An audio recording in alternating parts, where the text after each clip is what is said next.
Oke, ada beberapa cerita, saya tidak tahu nyampe enggak waktunya. Ini cerita ketika Imam Junaid harus memutuskan hukuman untuk Abu Mansur Al-Hallaj. Jadi Imam Junaid ini kan gurunya Al-Hallaj, tapi sekaligus beliau Qadil Qudot, kepala Qadi. Kalau di Indonesia tidak ada Qadi. Jadi saat itu Khalifah Al-Muqtadir jadi bermaksud untuk mengeksekusi Al-Hallaj. Cuma beliau tidak berani mengeksekusi Al-Hallaj sebelum ada izin dari Imam Junaid. Berkali-kali mengirim surat pada Imam Junaid dikembalikan. Sampai 6 kali suratnya kembali. Baru di surat yang ke-7 sambil disertai permohonan yang sangat, karena ini masyarakat sudah sangat resah. Kekacauan di mana-mana. Akhirnya di surat yang ke-7 dijawab oleh Imam Junaid, menurut hukum syariat Mansur Al-Hallaj dapat dihukum mati, tetapi menurut hakikat hanya Allah yang tahu. Jadi jawabannya itu. Ini nanti dijadikan dasar oleh Al-Muqtadir Billah untuk mengeksekusi Al-Hallaj. Jadi ini pertimbangan kemaslahatan sosial syariat. Saat itu hakikat Allah yang tahu. Nah itu kalau ada yang tanya. Jadi bagaimana surat itu kembali sampai 6 kali dan baru yang terjawab. Kemudian ini juga kisah bagus, mungkin penting untuk kita hari ini.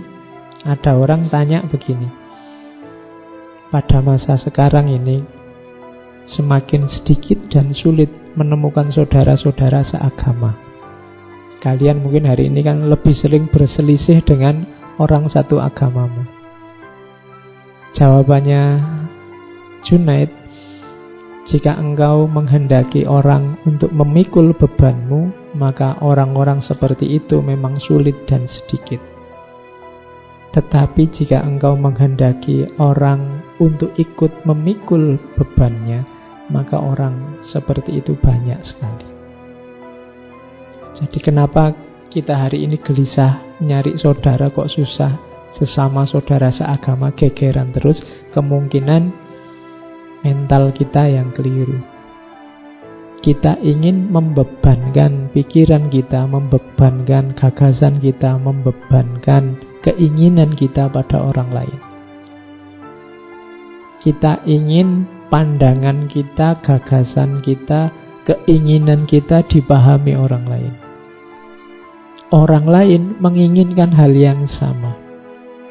Akhirnya kita sulit ketemu saudara. Masing-masing kukuh dengan egonya. Kalau ingin banyak saudara, mentalnya dibalik. Jadi, carilah orang untuk engkau bantu mengangkat bebannya. Bukan cari orang untuk membantu mengangkat bebanmu. Untuk kita bantu mengangkat bebannya apa berarti? Kita pahami posisinya, kita pahami situasinya, kita bantu mewujudkan harapan-harapannya. Kalau mental kita semacam ini, kita akan ketemu banyak sekali saudara. Jadi mental ingin membantu, bukan mental menuntut. Nah, kita kembangkan mental membantu tadi, bukan menuntut. Kalau hanya menuntut, yo lahirnya pasti konflik, masing-masing menuntut. Oke, yang lain bisa dibaca sendiri. Ini beberapa quotes bagus. Katanya Imam Junaid, seorang fasik yang berakhlak baik lebih aku cintai daripada seorang qori yang berperilaku buruk.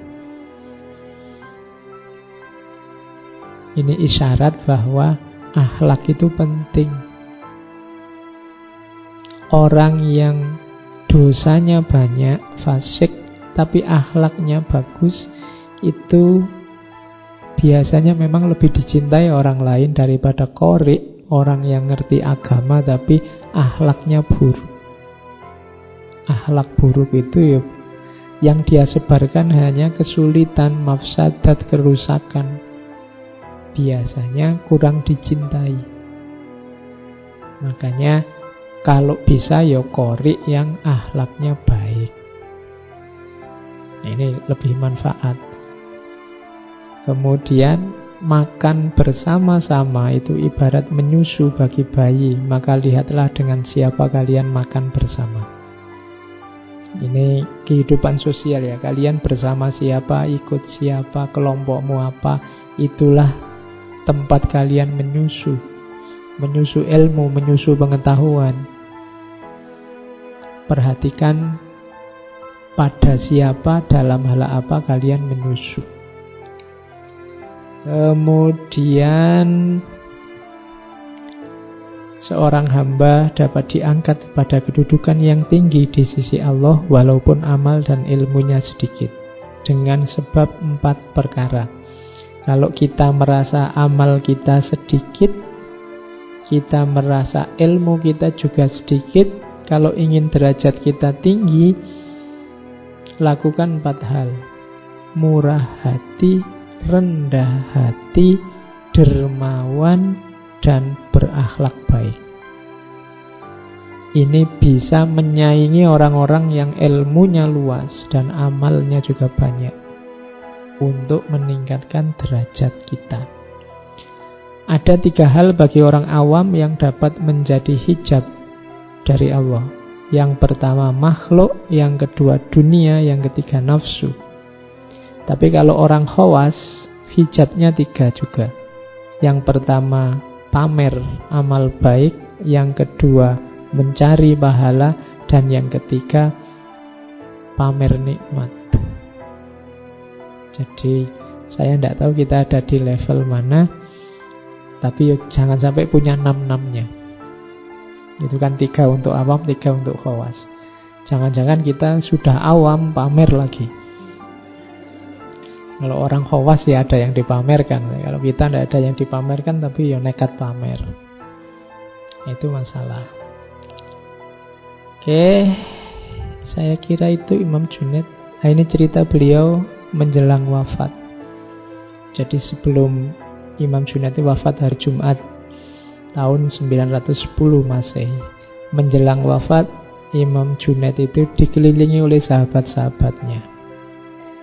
Terus beliau sholat sunnah. Cuma karena sakit sholatnya sambil duduk,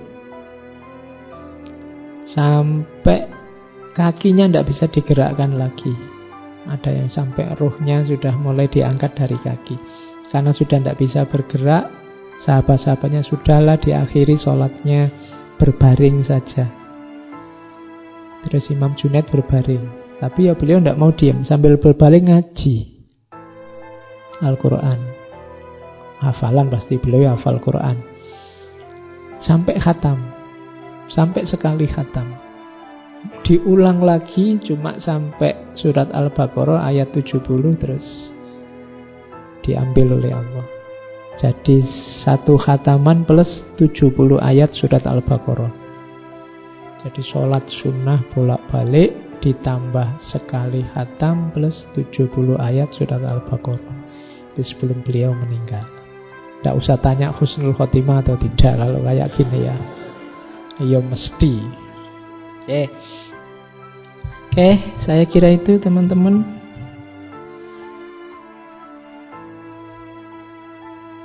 Untuk sesi muhasabah saya kira sudah selesai. Teorinya sudah ya, tinggal prakteknya. Ya, silahkan sudah ada bekal 3 orang tokoh. Nanti malam tahun baruan bisa dipakai untuk muhasabah di kamarnya masing-masing.